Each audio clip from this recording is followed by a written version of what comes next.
pendant toute la période hivernale jusqu'à la fin, il n'est pas parti égorger son poulet puis prendre la daba, poser et dire à la daba de cultiver.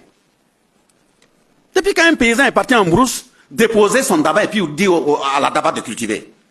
Non, il se bat. Maintenant, si nous on vient en aide, c'est de dire au vu de notre nombre, au vu de notre technicité, on ne veut plus se limiter à la daba, on doit associer ça à un autre élément pour pouvoir progresser. Je prends un exemple. En décembre 2013, nous avons été en Chine. On a visité 4 régions. En Chine, hein,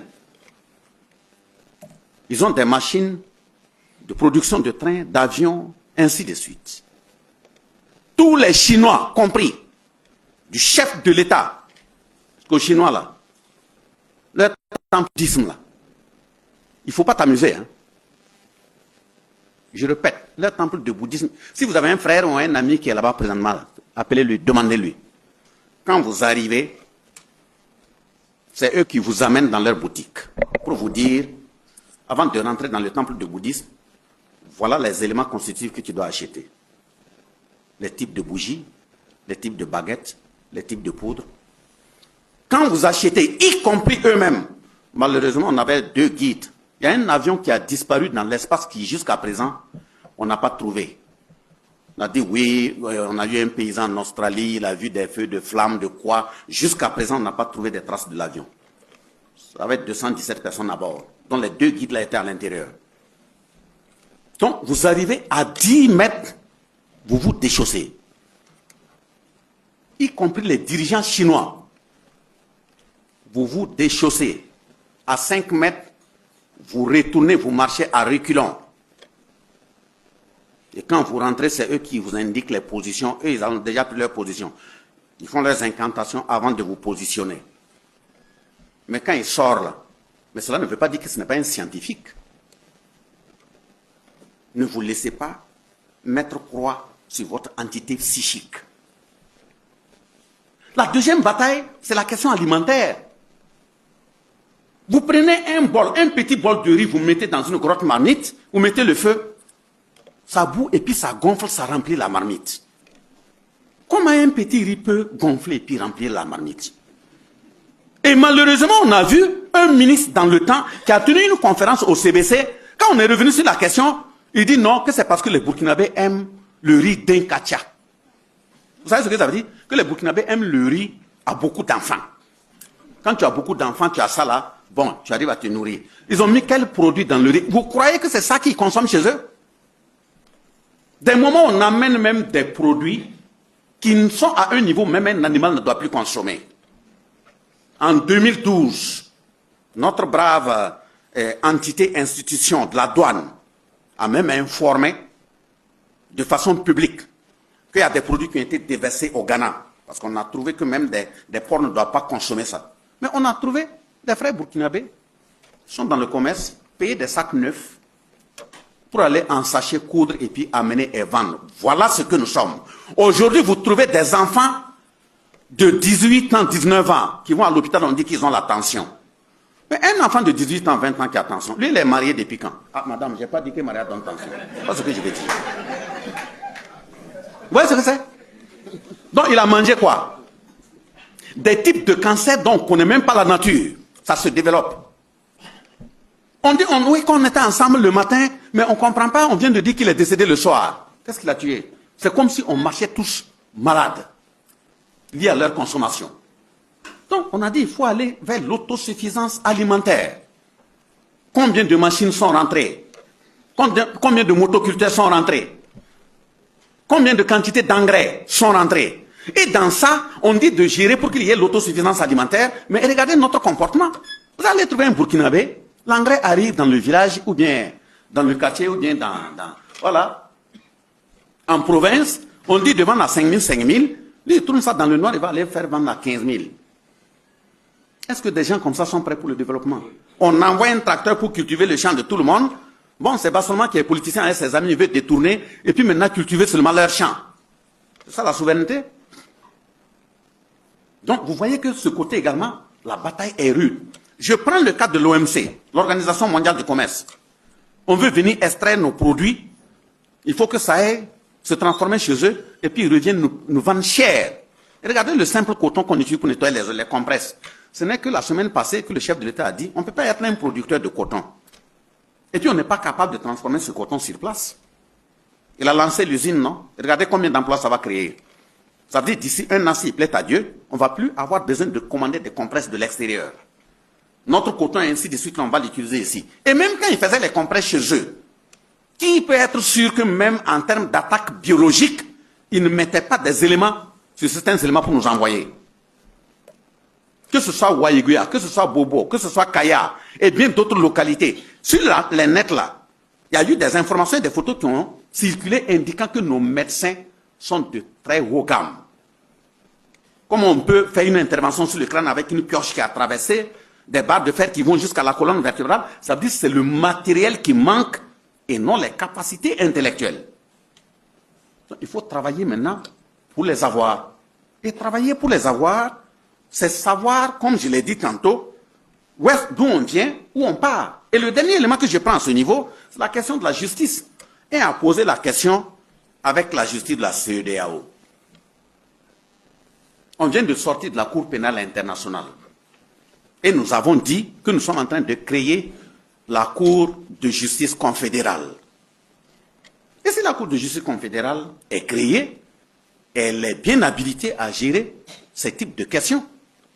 Et vous avez vu en entendant même que la Cour confédérale de justice ne soit créée, la vision qui a été orientée maintenant sur les prisons, ce n'est plus la vision ancienne. Moi, j'ai été rendre visite aux prisonniers à Koudougou en 2022. Vous arrivez, pour une salle, peut-être que c'est un exemple que je prends, qui est prévue pour 100 personnes, les gens sont 300. Il y a un problème. Ce jour, j'ai échangé dans la salle, j'étais avec l'ex-gouverneur, la région du Centre-Ouest. On leur a donné la parole. Vous voyez, si on n'a pas de prisonniers, comment se fait-il que, justement, c'est parce qu'on a des hautes cours de justice que le contenu des prisons était comme ça? Parce que le gros voleur qui a volé des milliards, lui, il a la possibilité de payer sa mise en liberté provisoire. Ou bien on va le mettre dans des chambres qui sont un peu climatisées. Non, tout le monde doit être traité sur le même pied d'égalité. On voit des gens, on dit de créer les conditions dans les prisons, ils ne les créent pas. C'est quand on l'envoie là-bas, il trouve que c'est chaud, il commence à demander de venir mettre ventilo. Tu avais créé ventilo là-bas. Que ce soit les mêmes conditions. Mais aujourd'hui, la vision a changé, qui est qu'il ne faut pas amener l'intéressé en prison, le maintenir, le nourrir. Bon, c'est l'État qui perd. Aujourd'hui, ils ont commencé à produire. Ils cultivent. Donc, si quelqu'un reste dans ça et que son comportement est correct, la peine même peut être réduite. Donc, cette question de la Cour de la CEDEAO, ainsi de suite, et ils nous donnent même raison, c'est quand ils le veulent. Parce que quand Macron se lève, il dit oui, que la CEDEAO va se réunir à telle date et ils vont prendre telle décision. Effectivement, ils se réunissent, c'est la même décision qui est prise. On ne peut pas se référer à une telle institution. Le protocole additionnel de la CEDEAO, 91, ils disent quoi? Il a été clairement dit que les chefs d'État qui ont créé la CEDEAO en 1975, à savoir le général Sangoulé Lamizana, Feu Eyadema, général au Togo, Séni Kounché au Niger, et Moussa Traoré au Mali, etc., ils ont dit que c'est une communauté qui devait permettre aux populations de vivre en harmonie et se renforcer économiquement. Et il n'y avait que 3 sanctions au niveau de cette organisation quand on estime qu'un pays n'a pas respecté les textes. Et les 3 sanctions, c'était quoi? La première sanction, si la CEDEAO doit se réunir, on ne t'invite pas. C'est la première sanction. La deuxième sanction, on ne peut pas tenir une rencontre de la CEDEAO sur ton territoire. La troisième sanction, si ton pays veut postuler à des postes internationaux, tu ne peux pas avoir le soutien des autres pays. Voilà les 3 sanctions, pas plus. Il n'est écrit nulle part que quand dans un pays ça ne va pas, il faut fermer des frontières. Dans aucun texte de la CEDEAO, ça n'existe pas. Il n'est écrit nulle part que quand un pays est en difficulté et que vous ne voulez pas, il faut aller geler ses biens en banque.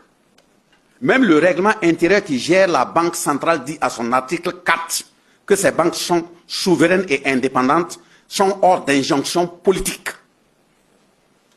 Je ne sais pas les juristes qui accompagnent les gens là, s'ils lisent ou bien ils ne lisent pas. Des moments à l'école, on ne sait même pas comment ça rend les gens.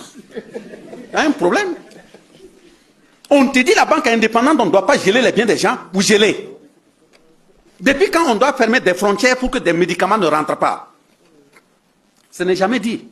Donc il faut savoir aussi que la Cour, là, bon, c'est les éléments qui nous arrangent, qu'on enlève. On a tenu une conférence, mais mes collaborateurs, ils peuvent le dire. On a réuni 4 experts au CEDEAO qui ont dit oui, que c'est pour échanger avec la Commission nationale de l'AES au Burkina. Oh ouais, ils sont 4 non, ils n'ont qu'à venir. La qualité, ce n'est pas une question de quantité. Qu'à venir. Voilà. On a tenu pendant 3 heures et tout le monde était unanime à la fin, la conclusion, que si l'AES n'existait pas, il fallait créer. Oh ouais. Et je leur ai dit, ça c'est ce que je vous ai dit théoriquement. Je vous invite, même si je n'ai pas l'argent, je vais écrire à madame le gouverneur, elle va me donner un peu, je vous reçois à Ouagadougou. Et puis on va tourner au Burkina, vous montrer la pratique. Ils disent ouais, qu'effectivement, et ils appellent, ils ont des informations. Mais pourquoi votre introduction, ça n'a jamais été ça?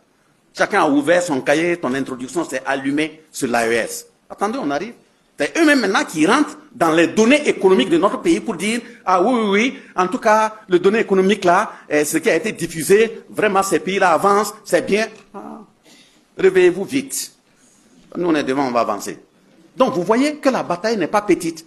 Et ces chefs d'État qui sont sur ces fronts-là, si on s'amuse, c'est grave. Et l'autre exemple, c'est la question de la Banque mondiale, le Fonds monétaire international. On vient, on vous donne des prêts, on vous cadenasse en bas. Quand on veut parler, ils ne veulent pas qu'on parle. Il faut qu'on parle. Moi, si dans une maison, vous venez, vous me donnez des prêts pour réparer ma maison coule ici. Et vous venez, vous me donnez les prêts, des prêts que je dois payer, vous me dites non, de ne pas coller le trou là, d'aller coller au fond. Il n'y a pas de trou au fond. Vous voulez que moi je me noie? Donc les dettes là ne font que s'accumuler. Non. Aujourd'hui, tu as un partenaire. Tu as dit que tu as un partenaire, on ne t'a pas appelé. Hein. Tu es venu avec ton argent, c'est pour venir nous donner. Si c'est un prêt, c'est nous qui nous regardons d'abord, voir si on veut. Et si on accepte ton argent là, c'est là où nous on parle, c'est là où on va mettre. Bon, on va aller pour prendre un prêt en banque, pour payer des armes. On dit non, nous, notre banque là ne donne pas de l'argent pour payer des éléments létaux. Ah bon? Et vous payez chez vous. Maintenant, aujourd'hui, si vous amenez vos prêts, je vous dis, 4 sur table, même si c'est 2 milliards, c'est des blindés, je vais acheter. Si je n'ai pas d'accord, tu repars. Ah, ils disent non, bon, prends, mais ne dis pas à quelqu'un d'autre que c'est comme ça, on a fait ça, ça n'engage que toi. Moi, tu paies des blindés. Vous voyez, donc, il faut un engagement ferme, quelqu'un qui soit capable de mettre sa vie dans la balance pour pouvoir avancer. Au niveau du système éducatif, c'est pas à travers les mêmes prêts. On dit non, chez vous là, vous n'avez pas besoin de limiter les effectifs en classe. On fait même double flux. Groupe matin, notre groupe le soir. L'enseignant n'a même plus d'espace pour rentrer dans les rangées, regarder la qualité des enfants et puis maintenant les surveiller. Avant, pour parler d'école, l'enseignant doit être capable de connaître les enfants par leur nom. Il doit être capable de connaître même les parents et les interpeller quand ça ne va pas. Malheureusement, on nous a dénaturés. Vous imaginez même quand on est en ville, là, Ouagadougou, Bobo, même ici, vous êtes là, dans votre cour, des enfants des voisins, les amis de tes enfants là, ils viennent. On fait tout de façon instinctive. Hein? Des gens vont venir demander, ah oui, seulement, oui, tu as combien d'enfants? Quels sont tes enfants? Tes enfants ont des amis, ils sont 10, assis. Et bête que je suis, je vais trier parmi eux dire, ils sont 3, c'est un tel et un tel. Vous voyez que pour décaper ça, c'est facile. En Afrique, on ne choisit pas des enfants parmi tant d'enfants pour dire, voilà mes enfants. Parce que l'enfant est un bien communautaire. Pour la simple raison que, le jour où on va dire que ta levée du corps c'est 14 heures, les mains qui vont se poser sur ton corps te laver, ce ne sont pas tes enfants que tu as directement mis au monde. Le jour où on va dire que ça ne va pas, tu es en train de rendre le souffle, la main qui va mettre l'eau dans ta bouche pour que tu boives, ce n'est pas les enfants qui sont nés directement de ton sang. Donc faisons attention. Donc retournons aux sources, ça ne serait pas quelque chose de facile. Chacun doit permanemment se poser des questions. Est-ce que je suis sur la bonne voie? Parce que nous sommes faits de chair et d'os et de sang. Nous ne sommes pas des dieux. Donc il faut batailler contre toi-même. Et c'est au quotidien. Quelqu'un a évoqué la question de la corruption. C'est très juste. Qui sommes-nous? Parce que pour pouvoir diriger, pour pouvoir porter une lutte de souveraineté, il faut être sûr que toi-même tu es capable de te faire asseoir sur un fourneau de braise au quotidien. On va dire oui, seulement le président de la commission nationale, le truc dont je parle là, C'est pas un secret, je vends, le vice-président est au courant. Quand on a fini, on a dit oui, bon, que la CEDEAO a prévu du carburant pour les experts. Oui, donc il faut envoyer les relevés bancaires. J'ai dit au CAPES qui nous a contactés, vous avez un numéro bancaire, vous leur envoyez. Moi, je n'envoie pas mon numéro. On me fait appeler d'Abidjan pour dire non, que comme c'est des données financières là, il faut que ce soit la personne qui touche là, qui envoie ces données. J'ai dit, je ne veux pas. Moi, je ne suis pas venu parler pour chercher de l'argent. Gardez votre argent. Vous croyez qu'un président de la Commission nationale est à vos centaines de milliers là près? Si c'est ça, moi, ma vie là, ça coûte combien? Je n'en veux pas. Voilà. Si je n'en ai pas, Siré, c'est un yarga. Je vais aller prendre chez lui. Je préfère ça que ça. Mais pour pouvoir s'asseoir sur ça et puis dire qu'on ne veut pas là. L'argent qu'on a déjà disponibilisé, on veut t'envoyer. Tu dis que tu ne veux pas. Ça peut être aussi un essai. Pour voir ta frilosité. Comment tu vas danser rapidement parce que c'est de l'argent. Parce qu'on nous regarde aussi. À travers ces trois prismes, qu'est-ce que tu aimes? Si on sait que le leader, c'est l'argent qu'il aime, on le guette pendant les rencontres internationales. Pendant la suspension, on le rejoint dans les toilettes avec une mallette. Quand on appuie la chasse chaude, tu regardes, tout est lisse. Rien n'est plié. Puis on ajoute une petite phrase.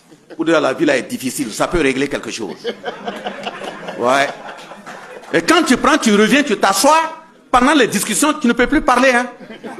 Ton équipe même ne te reconnaît plus. Tu commences toutes tes phrases là, passer à dire, on gratte la nuque, il n'y a rien. On va aussi regarder, mais si c'est la nourriture là, on va aussi, dès l'aéroport là, on sait déjà qui vient. Voilà pourquoi ils demandent même la liste de qui vient représenter le pays. On a déjà tout préparé, si c'est la nourriture, et puis c'est des accords vraiment difficiles qu'on doit signer pour embarquer ton pays. On va venir commencer la rencontre à 7 heures. Ils vont tirer ça jusqu'à 19 heures. Voilà, la nourriture, on n'en parle pas, puisqu'on sait que tu vas craquer. Puis après, maintenant, ils font venir la nourriture, ils vont ouvrir les fenêtres. C'est eux qui savent où le vent part. L'odeur va rentrer, et puis on regarde tes yeux. Quand tu vas clignoter, on dit, bon, on a beaucoup travaillé, on va suspendre pour aller manger, tu vas bondir dessus, tu dis, oui, il n'y a pas de problème. C'est toi qui as préparé. On a mis des somnifères dedans. Quand tu manges, tu reviens, tu t'assois, ce que tu cherches là, c'est de te coucher. Ils disent, bon, on a beaucoup travaillé, vraiment, on a beaucoup discuté, si on peut se dire, oui, tu signes. Après, quand tu pars et puis les somnifères commencent à partir, tu prends, tu lis, tu as signé de décapiter ton pays. Tu ne peux plus revenir là-dessus. Si on trouve que tu ne prends pas l'argent, tu n'es pas quelqu'un qu'on peut attraper par la nourriture, on te met sur le côté sexe. On t'a déjà étudié avant que tu ne viennes. Dès l'aéroport, là, elles ont été choisies pour t'accueillir. Puis tu viens, tu t'assois comme ça, c'est une grande conférence. Les psychologues sont au fond, en train de suivre tes gestes. Les filles même qui viennent servir, elles sont numérotées. Tu vas venir déposer, on vient déposer le bidon devant bas seulement. Au lieu de regarder ton bidon d'eau, c'est celle qui a déposé le bidon d'eau que tu regardes. On s'assoit au fond, on dit, la numéro 8, ça peut aller.